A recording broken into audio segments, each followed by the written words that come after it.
नमस्कार दोस्तों, मेरा नाम पुनीत कुंचल है। कहानियाँ सुनाता हूँ जिनमें होती है थोड़ी सी हकीकत और थोड़ी सी कल्पनाएं। दोस्तों, कभी कभी हमारे साथ कुछ ऐसी घटनाएं हो जाती हैं जिन पे यकीन करना बड़ा मुश्किल होता है। ऐसी घटनाएं जिन्हें सुनने के बाद मन थोड़ा विचलित हो जाता है और ये सोचने पे मजबूर हो जाता है कि क्या वाकई में हमारे अलावा कोई ऐसी दुनिया भी है जो सिर्फ वही समझ सकता है जो उस दुनिया को महसूस कर चुका हो। दिल्ली में कई सारी ऐसी जगह मौजूद हैं जहां इस तरीके की कुछ अजीब सी घटनाएं हुई हैं। कुछ ऐसी घटनाएं जिनकी वजह से ये जगहें हॉन्टेड जगहों की श्रेणी में शामिल कर दी गई हैं। ऐसी ही एक हॉन्टेड जगह दिल्ली के आईटीओ के पास है जिसका नाम है खूनी दरवाज़ा। दोस्तों, दिल्ली की इस हॉन्टेड इमारत के रक्त रंजित इतिहास से तो आप सभी वाकिफ होंगे कि कैसे ये जगह साक्षी है कई सारे कत्लों और खून खराबों की। फिर चाहे वो औरंगजेब द्वारा अपने ही भाई दारा शिकोह का कत्ल हो या अंग्रेजों द्वारा बहादुर शाह जफर की संतानों की बेरहम हत्या या फिर बंटवारे के वक्त हुए शरणार्थियों का कत्लेआम। मगर जो आप नहीं जानते वो ये कि ये खूनी दरवाज़ा अपने आप में कई राज और कहानियों को समेटे हुए है। इसी से जुड़ी हुई एक घटना मैं आज आपको सुनाने जा रहा हूँ जो मेरे साथ कुछ साल पहले खूनी दरवाज़ा के बाहर घटित हुई थी। दोस्तों, ये बात कुछ साल पहले की है। तब मैं एक इवेंट कंपनी में काम करता था और देर रात तक इवेंट्स चलने की वजह से अक्सर रात को लेट हो जाया करता था। रात के कभी 12 बजते थे तो कभी 1 तो कभी 2। ऐसी ही एक रात को मैं प्रगति मैदान में एक एग्जीबिशन ख़त्म करके घर लौट रहा था। रात के करीब 1-1:30 बज चुके थे। जुलाई का महीना था और बरसात का पूरा मौसम बना हुआ था। लेकिन दिल्ली की बरसात 10 में से सिर्फ एक ही बार होती है। यही सोच के मैंने मौसम को इग्नोर किया, बाइक स्टार्ट की और घर के लिए निकल पड़ा। लेकिन 5 मिनट बाद ही बूंदाबांदी शुरू हो गई। मुझे लगा कि ज़रा सी बूंदाबांदी है, अभी बंद हो जाएगी। मगर जैसे ही मैंने आईटीओ क्रॉस किया, बारिश बहुत तेज हो गई। मैंने अपनी बाइक स्लो की और आसपास देखना शुरू किया, मगर मुझे ऐसी कोई जगह नहीं दिखाई दी जिसके नीचे मैं बारिश से बचने के लिए खड़ा हो सकूं। रात का घना अंधेरा छाया हुआ था और सड़क पे दूर दूर तक सन्नाटा पसरा हुआ था। मैं थोड़ा सा और आगे गया तो मुझे खूनी दरवाज़ा दिखाई दिया।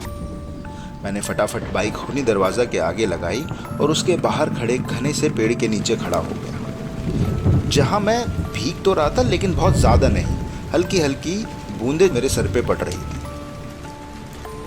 मैंने खूनी दरवाजे की तरफ देखा तो पाया कि वो चारों तरफ से ग्रिल से कवर्ड था और एक छोटा सा गेट था जिसपे अलीगढ़ी ताला लगा हुआ था।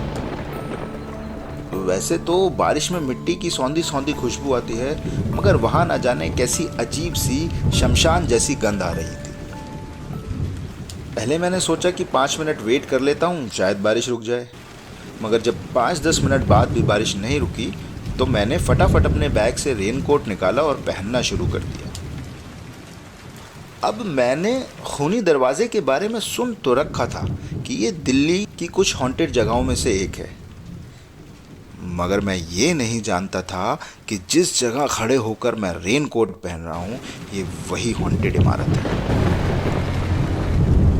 मैं नासमझ उस हॉन्टेड इमारत के इतिहास और उससे जुड़ी असामान्य घटनाओं से बिल्कुल अनभिज्ञ था।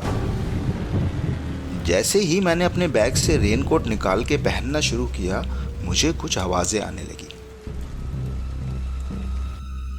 पहले मुझे लगा कि शायद वो बारिश की आवाज़ है, लेकिन फिर मैंने ध्यान से सुनने की कोशिश की। जिज्ञासा की यही समस्या होती है। आपको पता होता है कि ये काम नहीं करना या फिर इसको अनदेखा करना है, मगर फिर भी कदम उस ओर खींचते हैं। मेरा ध्यान आवाज़ों की तरफ खिंच रहा था और मुझे पता ही नहीं चला कि कब बारिश रुक गई। वहम जब तक दूर ना हो जाए, दिमाग में एक बेचैनी सी रहती है, और मैं भी अपने वहम को मिटाने के लिए इधर उधर ऊपर नीचे देखने लगा, मगर मुझे कोई दिखाई नहीं दिया। मुझे डर लगना शुरू हो चुका था। मैंने फटाफट अपना रेनकोट पहना, बाइक पे बैठा, बाइक स्टार्ट की, और जैसे ही पहला गियर डाल के क्लच छोड़ा, मेरे होश फाख्ता हो गए। मुझे अपनी बाइक पे एक भारीपन सा महसूस हुआ। ऐसा लगा जैसे तो कोई चुपके से मेरी बाइक पे आके बैठा हो। और तभी मेरी नज़र वहाँ साइड में लगे साइन बोर्ड पे पड़ी, जिस पे लिखा था खूनी दरवाज़ा। और वो पढ़ते ही मेरा पूरा जिस्म पत्थर हो गया और सांसें रुक गई। मैं वहाँ से भागना चाहता था, मगर मैं हिल नहीं पा रहा था। मैं चीखना चाहता था, मगर मुझे ऐसा लगा जैसे तो किसी ने मेरी आवाज़ ही दबा दी हो। यकीन मानिए दोस्तों, मुझे ऐसा महसूस हुआ जैसे वो आवाज़ें धीरे धीरे मेरे कानों के करीब आ रही हों, और अगले ही पल मेरे मुंह से खुद ब खुद ओम नमः शिवाय का उच्चारण होने लगा। न जाने कहाँ से मेरे अंदर थोड़ी सी ताकत आई और मैंने बिना देर किए, बिना पीछे मुड़े क्लच छोड़ा और बाइक दौड़ाना शुरू कर दिया। करीब 25 मिनट की ड्राइव के बाद मैं सही सलामत घर पहुंच गया था। घर पहुंचने के बाद मुझे एक हफ्ते तक बुखार और शरीर में एक भारीपन महसूस होता रहा। हो सकता है वो आवाज़ें मेरा वहम हो सकता है वो आवाज़ें आसपास के किसी रिहायशी इलाके से आ रही हों। क्या पता बारिश की वजह से बाइक में कुछ प्रॉब्लम हो गई हो और वो भारी चल रही हो। क्या पता वो साइन बोर्ड पढ़ने के बाद मेरे दिमाग में वो सब चीज़ें घूम रही हों, मैं नहीं जानता। दोस्तों, असल ज़िंदगी में जो पैरानॉर्मल घटनाएं होती हैं, वो फिल्मों या कहानियों की तरह कभी भी स्पष्ट नहीं होती। उनमें एक भ्रम की स्थिति हमेशा बनी रहती है। वो सुनने में जितनी साधारण लगती हैं, हकीकत में उतनी ही हैरत अंगेज और भयानक होती हैं।